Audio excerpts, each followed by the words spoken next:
I joined Sri Lanka Insurance as a medical officer, and then at that time my qualifications were the basic degree MBBS and a postgraduate degree which was a master's in community medicine.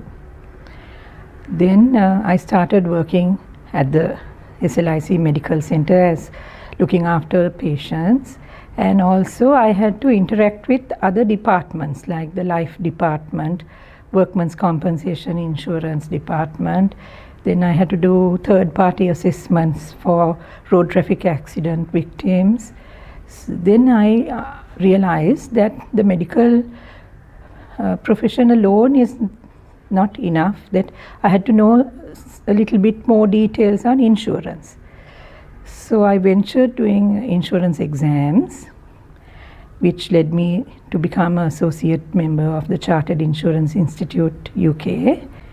So once I completed this, it gave me a lot of insight for insurance work, especially in medical underwriting and claims, and also managing other claims for other departments.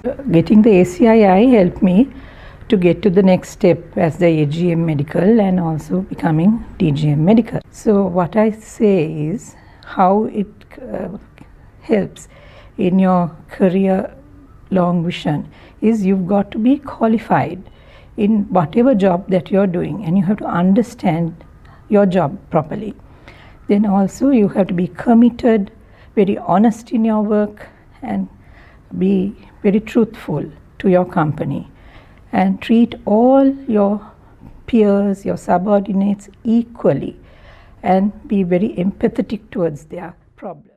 Positive factors that women career long visions are confidence, competence and contentedness.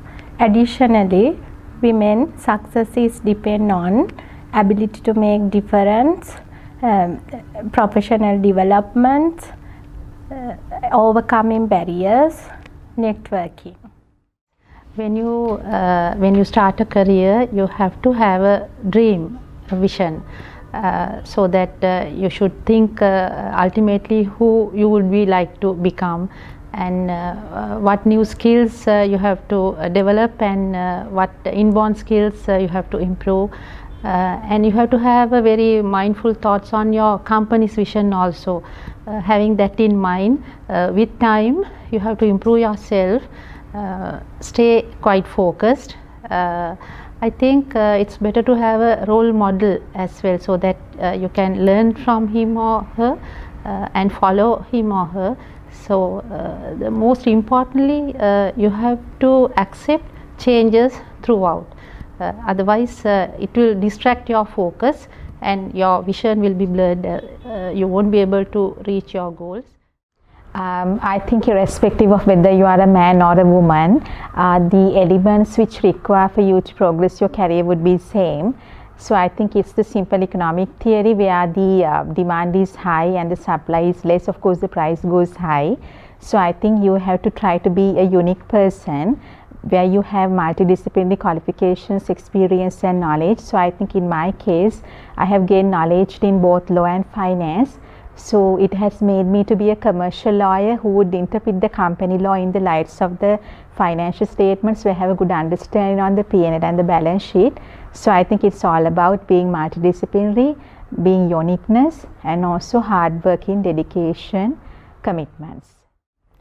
As from my experience, I would say a women leader should identify her priorities.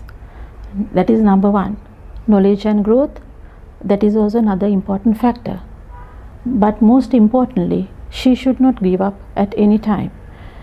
If I may explain further, sometimes a women leader has to make decisions without being emotional. Sometimes have to take one step back, yet she has to bounce back and walk slowly and steadily through her career journey.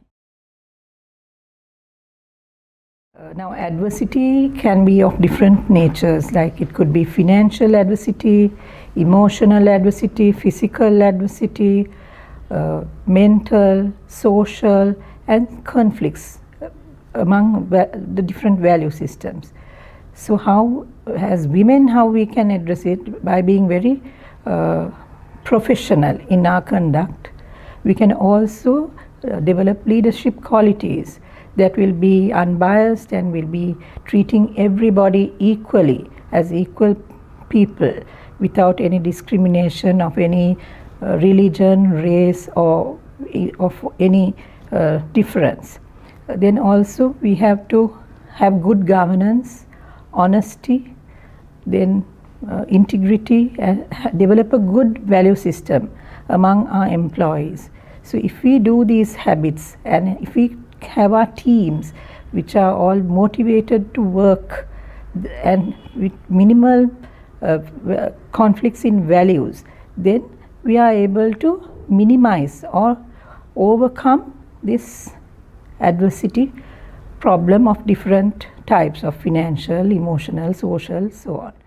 Women can approach adversity by recognizing adversity as a part of success to process, taking adversity as a positive, and make confidence that the adversity will not last forever. Manage adversity rather it manage you. Facing adversity is life. You cannot avoid it. Only thing you have to take it as a challenge.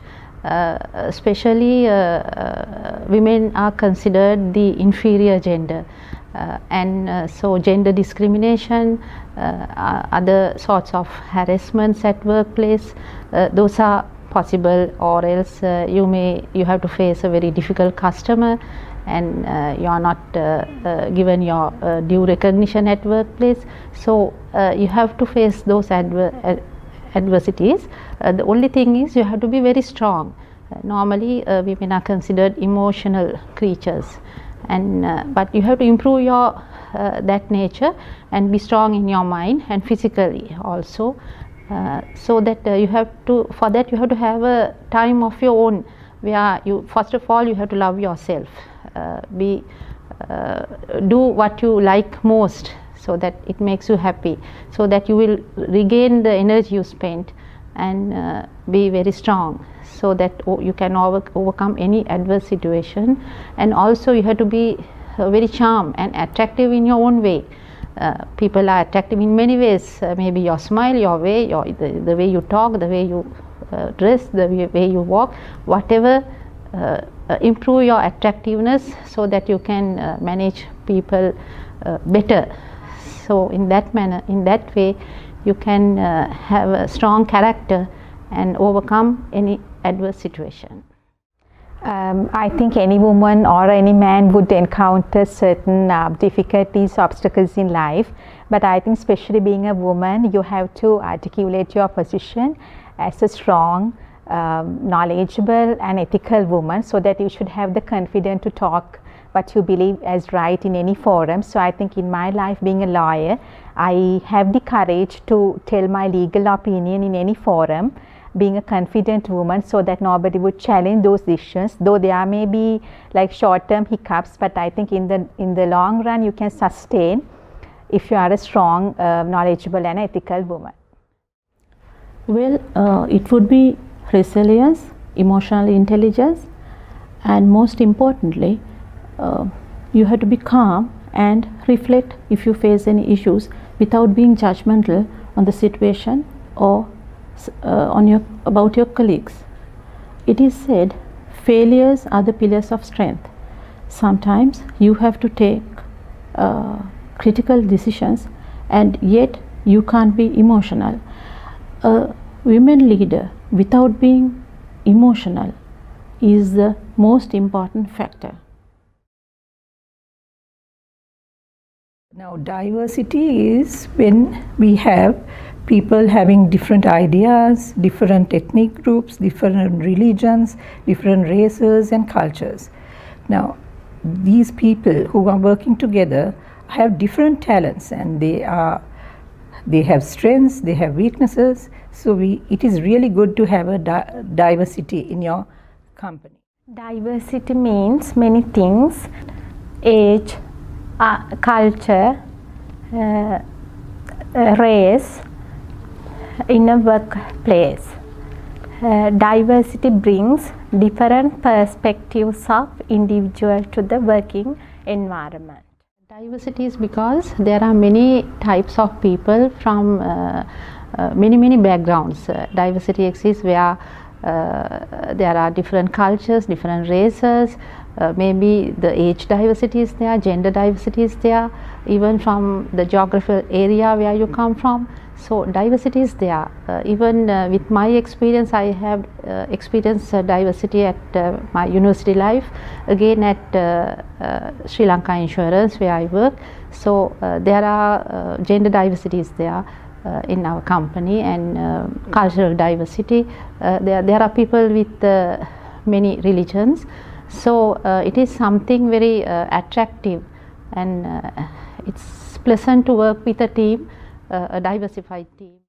I think diversity adds value in any occasion. So if there are different colors, it's like rainbows. So I think whether it in terms of gender or in any other way, diversity brings and adds a lot of value and beauty. So I think when it comes to a working environment, both men and women have their own unique characteristics. I think when it comes to women, they are more towards empathy, and they have more organizing skills. So they are in a better position to meet deadlines and teamwork. So I think diversity in any occasion would add more colors. It gives a different perception for the same issue.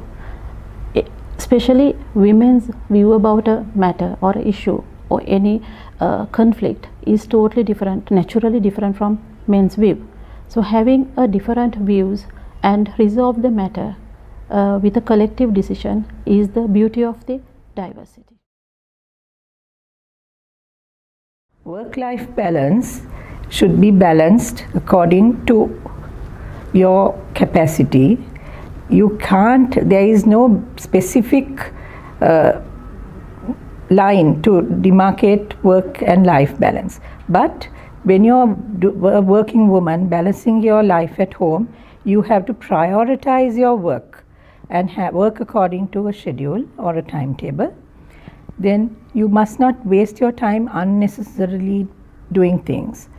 And you have to always strike a balance between your family. You have to be with your loved ones and family. You look after your parents, because what you are is because of your parents. So all this has to be done with a limited time. And you have to also do your work very methodically. If you work for objectives, and if you have commitments, and if you prioritize your work, you can balance both work and life. From very small age, we are taught to become great people. From our parents and teachers, they wanted us to be great. So we grow up, we marry, and we have responsibility and duties towards our husbands and children. So my advice is, do not sacrifice one for the other. Keep holding both ends, right? And be focused and committed, and have an attitude that you can do it. So never be a failure. If you let go one of those responsibilities, you are a failure, because if you let go your career, your parents will be disappointed. I think it's a matter of choice. So being a graduate or a qualified woman, still you may opt to decide to stay at home and be a stay-home mom. So if it makes you happy, that's perfectly fine. So I think you have to think of what makes you happy. But if you decide to pursue a professional career, of course, you have to make sure that you always give the priority to your family, to your husband, to your children. You should never compromise your dedication to them. But at the same time, I think if you properly manage your time, still you can progress your career. But you have to make sure that you have a conducive environment at home to look after your children, somebody to look after your children, and somebody to do house chores, at least cooking, so that you will have less responsibility. So I think in my case, my parents are with me, and they are very hands-on parents, grandparents. So I think you have to make sure that you have a very conducive environment so that you will be less burdened and you can progress your career. Be decisive. That is the most important factor, I would say. That means a woman leader should know when to say yes, when to say no. If I may explain with an example, simultaneously a company meeting is fixed and a family event is also scheduled on the same day. Then she has to make a decision which event to be attended, or she has to attend both events while managing her time. If she has not taken a decision how to handle that complicated situation, she will be either recognized as an unreliable employee, or her family members, her loved ones may lose trust on her. So be decisive.